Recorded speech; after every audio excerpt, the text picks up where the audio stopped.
Shouldn't you be helping more around the house? If this is the kind of spouse you're going to be, maybe you should just leave, my mother-in-law snapped, her words sharp and gaze piercing. I was taken aback by her harsh tone. Beside her, my sister-in-law added dismissively, "You always look exhausted but never seem to get anything done." Feeling overwhelmed, I turned to my husband, Matthew, hoping for some support. "This is too much, don't you think? Your mom and sister are being really harsh," I said, trying to find understanding in his eyes.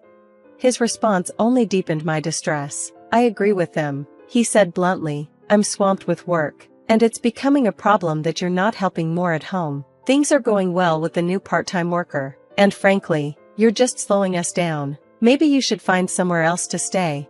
Stunned by Matthew's words, I looked around at the three of them, feeling the weight of their judgment press down on me. Anger rushed through me, but I took a deep breath, calmed myself, and replied, "I need some time to think. My name is Lori, and I'm 35 years old. I've always balanced both my job and household duties. It's common for women to work after marriage, and I love my job. I've worked hard to excel in the company I joined right after college, but lately, everything feels like it's falling apart." One morning, as I was getting ready for work, Matthew came to me looking concerned. "Lori, can you take care of this?" he asked, handing me a file stuffed with receipts and bills. "You should get the cafe's finances in order." I smiled, trying to keep the mood light. "Sorry, I'm not good with that stuff," I replied. I met Matthew while he worked part-time at a cafe I often visited. After a few conversations, we started dating, eventually talking about marriage. Now, he owns the cafe, but despite his business skills, he struggles with the paperwork and often asks me to handle it. As I sighed, my mother-in-law added, "Lori, I'm craving Chinese food tonight. Could you rinse the rice well? Also, Denise and the kids are coming this weekend, so we need to plan their meals."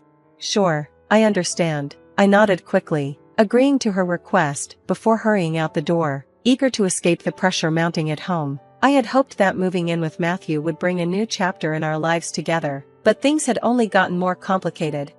Matthew soon suggested, "My mom seems lonely living by herself. Why don't we move in together into our big house?" So, here I am, living with his mother. To put it gently, she's not exactly skilled in maintaining a household. After my father-in-law passed, my mother-in-law started living off his pension, spending most of it on dining out or ordering takeout, leaving the domestic duties to me. Matthew, holding traditional views, seemed to think housework was solely my responsibility, and I ended up managing everything. To make things worse, Matthew's sister, Denise, often dropped by with her kids, further expanding my list of tasks. Weekends, which I had hoped would offer some respite, became chaotic as I entertained her children and cooked meals for the family. Then one day, Denise dropped a bombshell, "Lori, I'm getting divorced, and I'll be moving back here with the kids next month." I was stunned, momentarily speechless. "Really? Do you have something to say?" she prodded. I managed to reply, "It must have been tough. When are you moving?" "I want to move as soon as possible," she answered. Though surprised by the news of Denise and her kids moving in, I harbored hope that maybe her presence would make the household chores more manageable. We had a decent relationship, and I thought her moving in might bring us closer, maybe even encourage her to pitch in. Reality quickly set in differently. Denise, it seemed, was as averse to housework as her mother. She spent her days lounging on the sofa, often with a snack in hand, engrossed in TV. I couldn't help but wonder if her resistance to domestic duties had contributed to her marriage falling apart.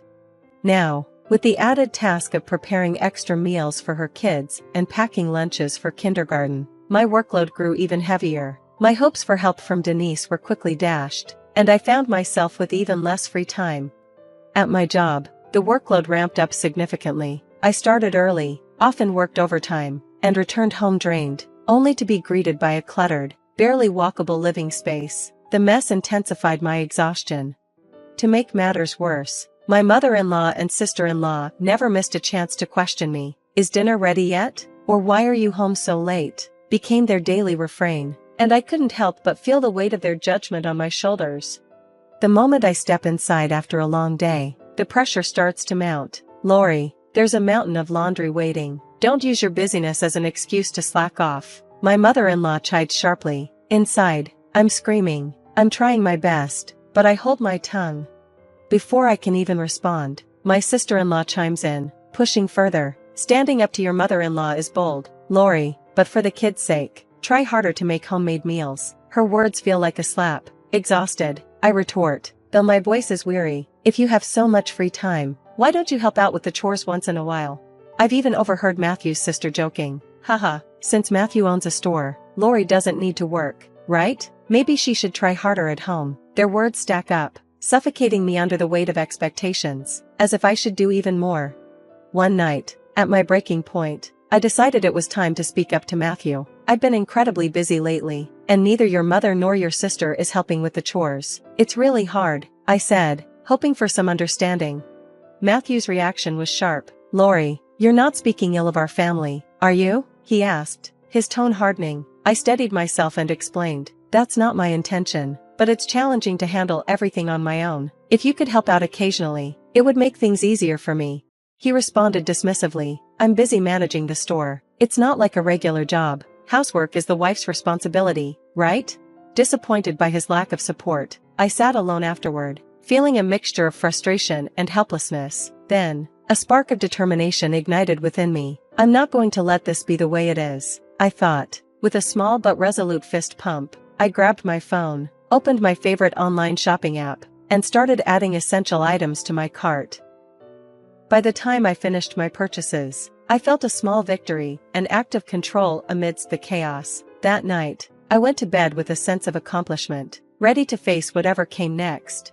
A few days later, my eagerly awaited delivery arrived, transforming my routine. It included a state-of-the-art washing machine, a robotic vacuum that could navigate every corner of our home, and a rice cooker that promised perfect rice with minimal effort. Each item felt like a lifeline, offering a little relief and making daily life just a bit easier. As I set up the new washing machine, my mother-in-law and sister-in-law walked in, their expressions a mix of surprise and curiosity. Wow, Lori, you got such a fancy washing machine. The old one still worked, didn't it? My mother-in-law asked, her tone laced with skepticism. I met her gaze with a calm smile, unbothered by her judgment. As I continued setting up the new appliance, it felt like a small, silent victory over the pressures I'd been facing. I calmly replied, the old one was getting slow, and this new one can do the laundry much faster. Their attention quickly shifted to the robotic vacuum and the new kitchen gadgets I'd also upgraded. I've updated these, too, I said, showing them with a hint of pride. These appliances, everything from the cleaning robot to the convenient cooking gadgets, were now my allies in managing the household more efficiently. Lori, can we talk for a moment? My mother-in-law's voice had a sharp edge as she beckoned me into another room. I followed, sensing a confrontation was coming. Once we sat down, the tension between us was palpable. Why did you buy so many things? She asked, her tone cold. Do you really need all these new appliances, or is it just to make your life easier?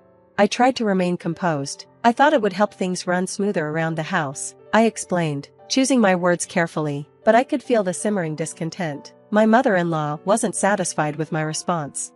Aren't we relying too much on machines? She countered. My sister-in-law, standing by, waved her hand dismissively, signaling her agreement. Despite their resistance, I held my ground. The appliances we had were outdated. Matthew's busy with his store, and I thought being more efficient at home would help everyone. Matthew nodded, his expression neutral. Maybe we should be more frugal, he suggested. His voice carried a tone of subtle reproach, and my frustration bubbled up. Maybe you're right, I conceded quietly, but inside, I was fuming. The conversation had quickly escalated.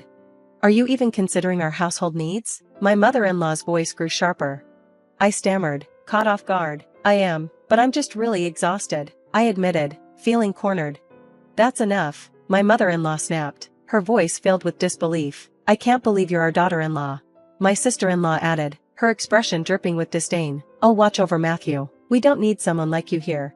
I looked to Matthew, hoping for some support, but instead, I received a cold, dismissive response. I understand what Mom and Sis are saying, he said, his words trailing off into uncomfortable silence. A chill lingered in the air as they left the room, and I sat there, the weight of their judgment pressing down on me. Despite their harsh words, my resolve only grew stronger. The appliances I had bought were necessary, not just for managing the household, but for my sanity. When I looked at Matthew, my heart sank. He gave me a cold smile and said, I have my store, so I decide how to spend my money. but being with someone who spends without thinking might be too hard for me. His words stung, but I kept my composure, silently counting to 12 before responding. He continued, a cruel edge in his voice. Also, I've noticed things have been going well with the new part-time girl at the store. She's more attractive than you are now. Maybe it's time for you to find a new place to live. A wave of anger surged within me, but I held it back. I took a deep breath, then calmly said, all right, I'll look for a new home. Finally, you understand, he replied smugly. I'll feel much better without you around. That night, Matthew signed the divorce papers, and I left, carrying nothing but the essentials and the divorce papers in hand. No one tried to stop me, leaving me to wonder if they had ever really cared about me at all. After finalizing the divorce at the city office, I found a stylish apartment and started fresh. Around the same time, an unexpected opportunity came my way, a promotion to section manager, a role I had previously put off due to my family's situation. I embraced this new role with vigor, dedicating myself to my work and feeling a renewed sense of purpose. One busy day, my phone rang. The caller ID showed it was my former mother-in-law. Thinking we had nothing to do with each other anymore, I dismissed the call without checking the message. My new life had begun, and I wasn't looking back. A year passed, and one relaxing weekend, as I enjoyed my favorite music, my phone rang again. To my surprise, it was my former mother-in-law. I couldn't help but wonder what she wanted after all this time. I answered the phone. Hello, is something wrong? Lori, I finally got through. I didn't think you'd answer after so many calls, my former mother-in-law said, her voice wavering with uncertainty. Well, it's been a while. What's going on? I asked, keeping my tone neutral but cautious. She hesitated, clearly unsure of how to proceed, before asking, how's your new life? I gave a cheerful reply, masking any traces of tension. It's great. I love my new apartment, and work is going smoothly. I even got a promotion, and I'm really enjoying the freedom. That's good, she said. Lori, can you come back home? I was taken aback. Why? We're struggling financially, she admitted, prompting me to think to myself that I had suspected as much. I responded cautiously. Matthew's cafe only makes about $2,000 a month, right? If no one else in the family works, things could be tough. You know about that? She asked, surprised.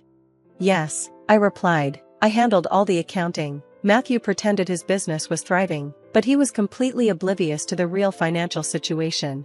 She seemed stunned. You knew all this and didn't tell us? We had no idea you were doing so well in such a big company, or that you were contributing so much to the household expenses. I couldn't help but feel a sense of vindication. Yes, I contributed more than $5,000 a month. That's how you all managed after I left. The truth was that I had been covering the gaps in Matthew's business losses, which he had never acknowledged. And now, it seemed, reality had hit them hard. Lori, please come back. My former mother-in-law pleaded again. I sighed and asked, how's the cafe doing now? She sighed heavily. We might have to close soon. The part-time workers keep quitting. I smirked inwardly. It's hard to keep it going with his management style, isn't it? His little bit of pride doesn't help. Not doing proper work, I mean. How many women out there would support a guy like that? There was a long pause before she weakly responded. I never realized housework could be this hard. With 3 adults in the house, how can it be this chaotic? What are Matthew and your daughter doing?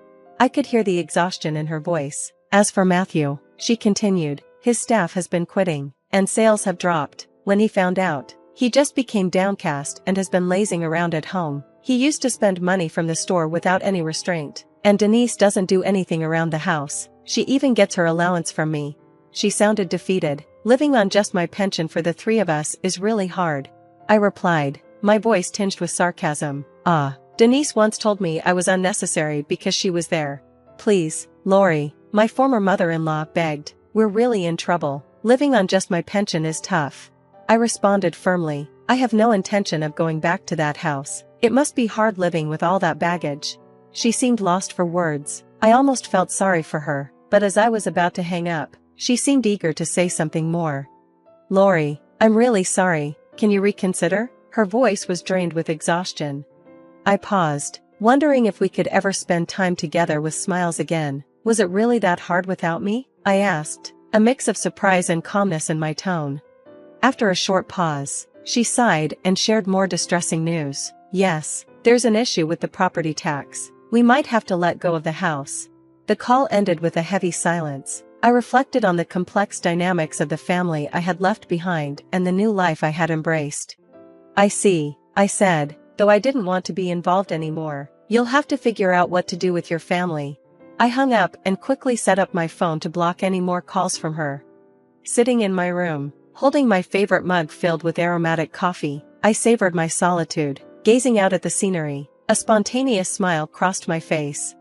A few months later, as I passed by the cafe where Matthew used to work, I noticed it was now quiet and empty. The lively place I once knew seemed a distant memory, and I felt a twinge of nostalgia. It seemed they had closed the shop. While wandering around the old town, I got curious about what had become of my former in-laws' house. To my surprise, I saw a sold sign outside. By chance, I bumped into an old neighbor who filled me in. They had quickly sold their house and moved into a small apartment nearby. The new place was filled with loud arguments, and there was even talk about the smell of garbage becoming a bit of local gossip. It sounded like things were tough for them, but as I looked at the old house, I wondered why they hadn't tried harder.